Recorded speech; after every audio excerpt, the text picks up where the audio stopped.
Good morning, this is Dwayne, and today I'd like to talk about intervals, piano notes and intervals, harmonic and dissonant, and the inversions and how they work and all, okay? No matter how complex we get in our playing,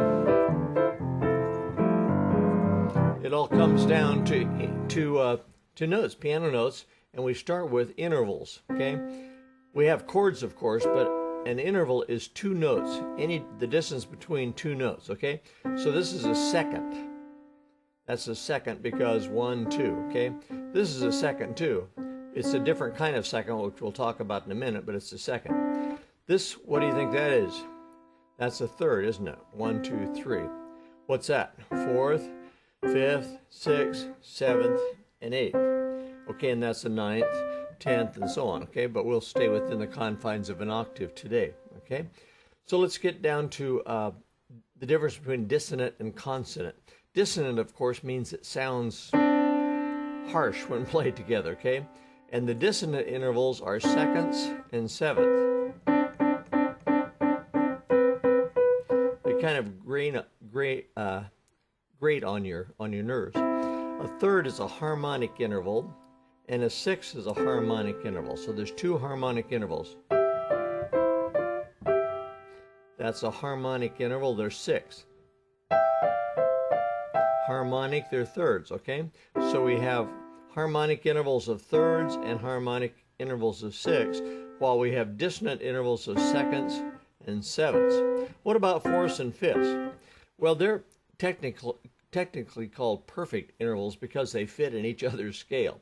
And I won't go into the details of that right now. But G is in the C scale and C is in the G scale. Okay, so they're called perfect intervals. So they're neither harmonic or dissonant, but they're more harmonic than dissonant. I mean, they don't grate on you like the dissonant intervals. Okay. In addition to seconds and thirds and so on, we have different kinds. Like that's called a major second because that's in the major scale of the bottom note of the C note. Okay, D's a member of the C scale, so it's called a major second. That would be called a minor second, wouldn't it?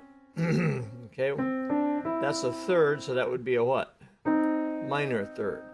We'll skip fourth and fifth for now and go to sixth. That's a major sixth. Why? Because A is in the scale of C, while A flat isn't. So that would be a minor sixth if I move there. Okay.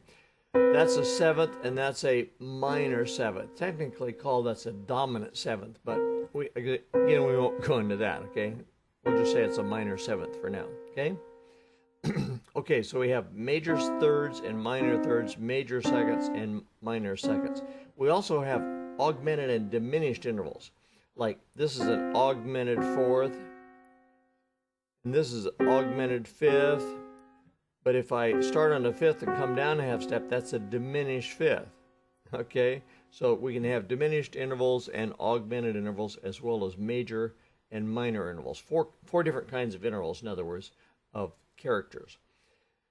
So we have dissonant intervals, consonant intervals, and then we have major, minor, diminished, and augmented intervals, okay? In addition to the numbers of them, second, third, fourth, fifth, sixth, seventh, eighth, okay? All that should be remembered as you get into more complex playing because you use those every day. When you play any kind of interval, you're playing a consonant interval or a dissonant interval. That's a dissonant interval.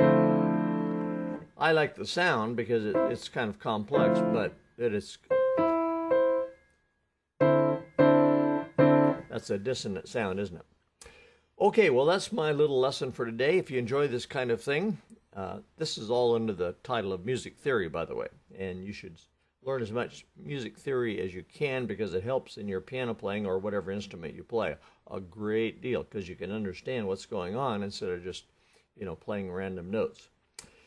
So that's my little tip for today. So if you enjoy this kind of thing, come on over to playpiano.com and sign up for our free newsletter on chords and chord progressions. And thanks for being with me, and we'll see you again tomorrow. Bye-bye for now.